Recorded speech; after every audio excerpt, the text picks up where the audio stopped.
Good morning, everybody. Welcome to day 12 of Advent. Thanks for joining me. It's been really good. We're just about at the halfway point in our Advent journey. So hope you guys have been enjoying this. All right, so I'm going to jump right in. Isaiah chapter 53, verse number 2. He grew up before him like a tender shoot and like a root out of dry ground. He had no beauty or majesty to attract us to him, nothing in his appearance that we should desire him. Isaiah 53, 2. I'm going to read some quotes from the book here. Incarnation is the process of becoming seen.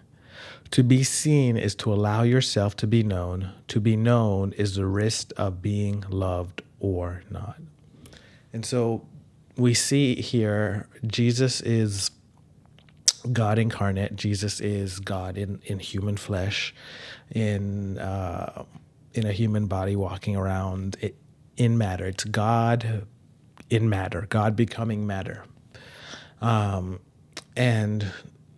to be seen, the God who is invisible now takes on the journey of being seen and being known by humanity in the place of matter, in the place of physical flesh and bone and body like we are. In one sense, he takes a risk, just like we all do, in showing up every day in our lives. Because to be seen also invites the ability to be rejected. So to be seen, you can be loved if you're seen. You can also be rejected if you're seen. So it is a risk to show up and to be seen, because either one of those options can begin to be experienced. So go ahead, let me read another part here. Because one of the qualities that makes human beings so unique out of other living species is our capacity to reject being ourselves. I'm going to come back to that in a second. Why is being seen so hard? It's hard because when you decide to live within your true self, your strength, your weaknesses, your light and your shadow, your superpower and your kryptonites, you are revealing yourself to the world. And all parts of you can be seen. You can be loved, rejected, embraced, ignored, and all of the complications that come around human relationships. And so in the process of showing up and being seen, people can reject you. People can see your weaknesses. People can see your strengths. They can reject you because of your weaknesses. But at the same time, if we don't show up to be seen and we choose to hide, we don't get to be loved. We don't get to be rejected either, but we also don't get to be loved. And we need both. We need to be seen so that we can receive love. So to be seen, to be loved, you must be seen. So we need to walk that process out for that to begin to take place. And so what often happens is we try to fit into environments to be accepted, so to receive love. So, you may show up to a golf game, golf match, whatever, and you're going to dress a certain way to show up at the golf course, because when you dress the way that's acceptable in the golf environment, everyone there accepts you and says, yeah, you're playing golf. This is how you dress. This is how you act when you're playing golf. This is how you get accepted into this environment. But if you show up to a golf course in basketball attire, in shorts, in a jersey, you're going to get rejected because you're showing up in a way the environment doesn't accept you to show up as. And oftentimes in life, we change and we adjust ourselves based on our environments to feel loved and to feel like we belong in these spaces.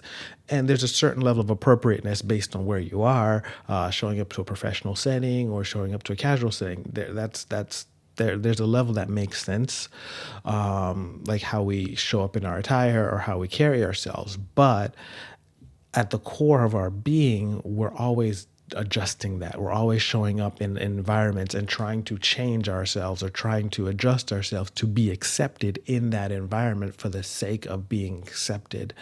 And so human beings are the only creatures that can choose to reject our own selves. We can choose to hide ourselves, and you can be in a room and hide. You can be in a space and hide. And what does that look like? That looks like you're physically in the room, but you're not emotionally in the room.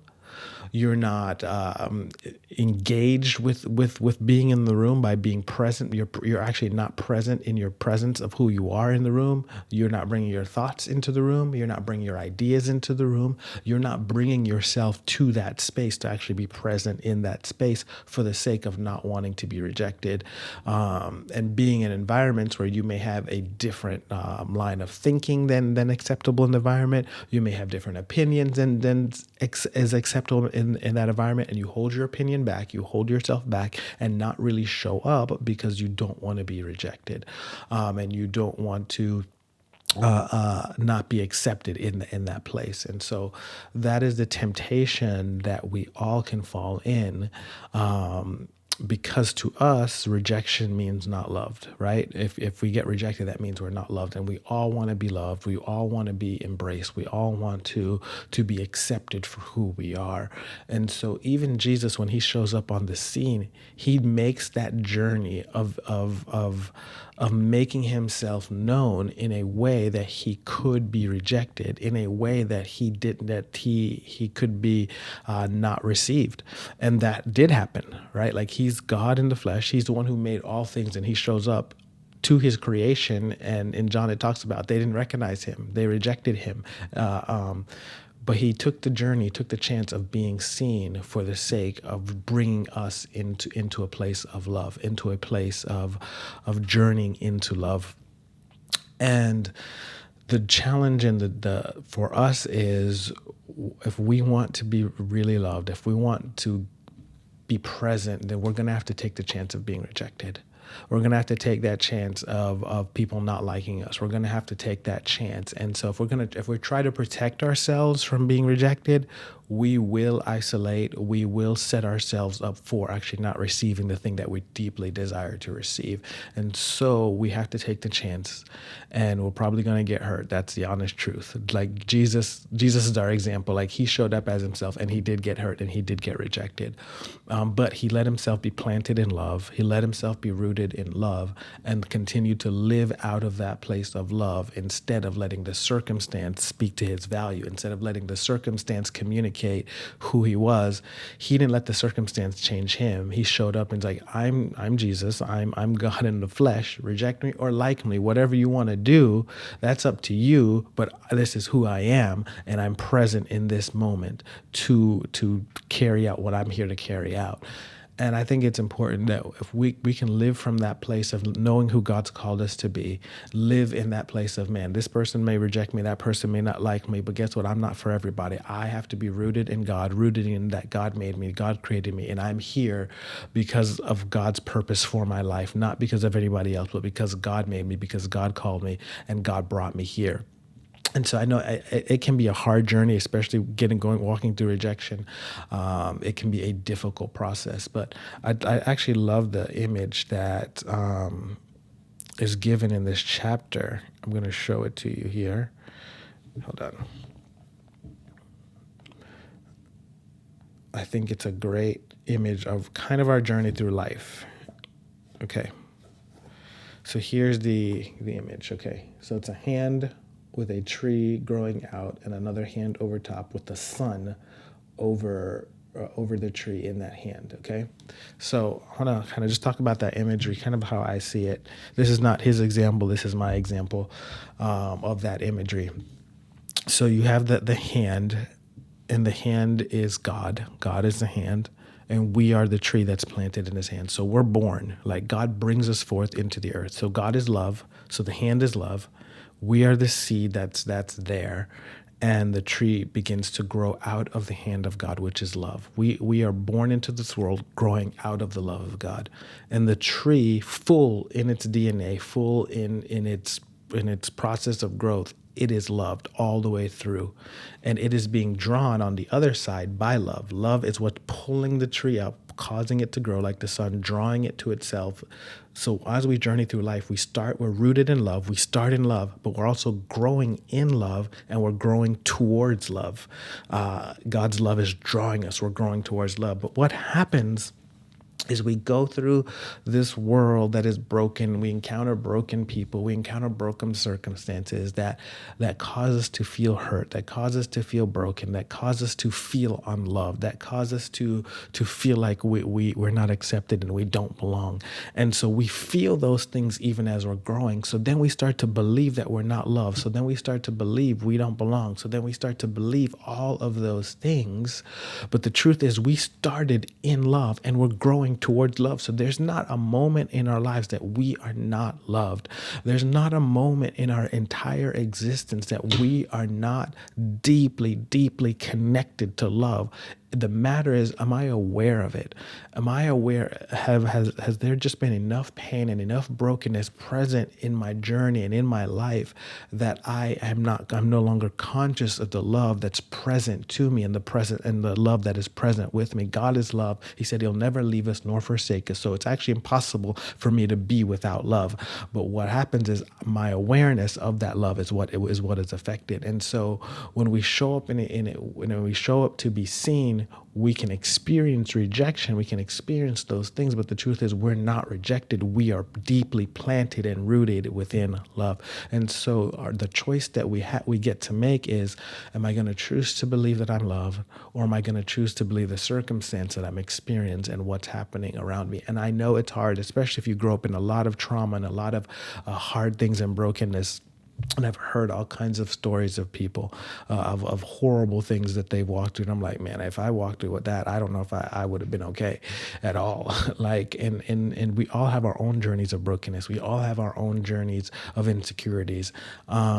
But I think if we can remember that we are deeply planted in love, that God is with us, that God is present to us, that we are deeply loved, it'll help us to navigate the journeys of the brokenness, of the hard things that we go through, to be deeply connected into His love. And trust me, I know it's a lot harder to do than it is just to say it, but it is a process of us yielding to that love and opening our hearts to receive the love of God, receiving it. Okay, Lord, I receive your love. I don't feel it right now. It doesn't make any sense in my life, but I choose to receive it.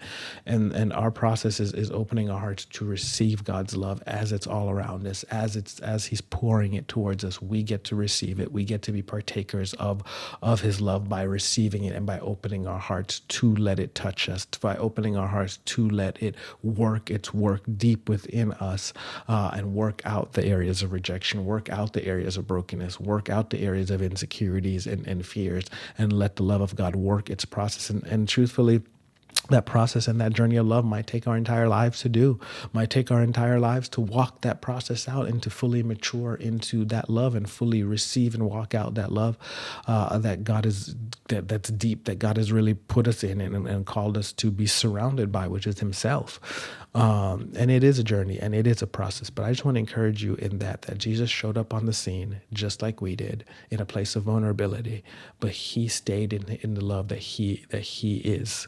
And so that He invites us into, and we can be planted in that love, and we can live out of that love, and have that love fully present in our lives at every moment, at every season, at every point of our life. And so I just want to invite you to remember that, to be conscious of that, to think about that even as you go out your day, right? Today, even as we go through this Advent season, remember that you're rooted and you're planted deep within the love of God. His love is you started from His love, you're growing out of His love, and you're growing towards love. And that is being surrounded by His grace. That is being surrounded by Him. Amen. All right. So I want to go ahead and pray for you guys. As we end this morning. So Father, right now, I just thank You for every person that's watching. I thank You that You love them deeply. I thank you there is no point in their lives they've never been loved. I thank you that at this moment you deeply, deeply love them. You deeply care about them. You're deeply present with them in whatever process they're in right now, wherever they are on their journey. They're surrounded by your love. They're surrounded by your presence. They're surrounded by your grace. Even if today is really hard, even if today is not what they want it to be, even if there's brokenness, even if there's pain, even if there's emotional pain or physical pain or whatever they're facing right now, God, I thank you that they're surrounded by love. I thank you that your grace is present to them. So, Father, I ask you to open their hearts, open their eyes, and let them see and let them become more aware of your presence and your love with them today as they go throughout their day. Whisper to them this afternoon. Show up to them in ways that's real to them, in ways that's true to them. God, you know every person's heart. You know where they are, and you know how to get to their heart. So, Father, I ask you to show up to every person in a deeply personal and in a real way to them today, to let them know that you are with them and they are deeply loved by you. In Jesus' name. Amen. All right. You guys are amazing. Enjoy your day, and I will see y'all tomorrow. Bless.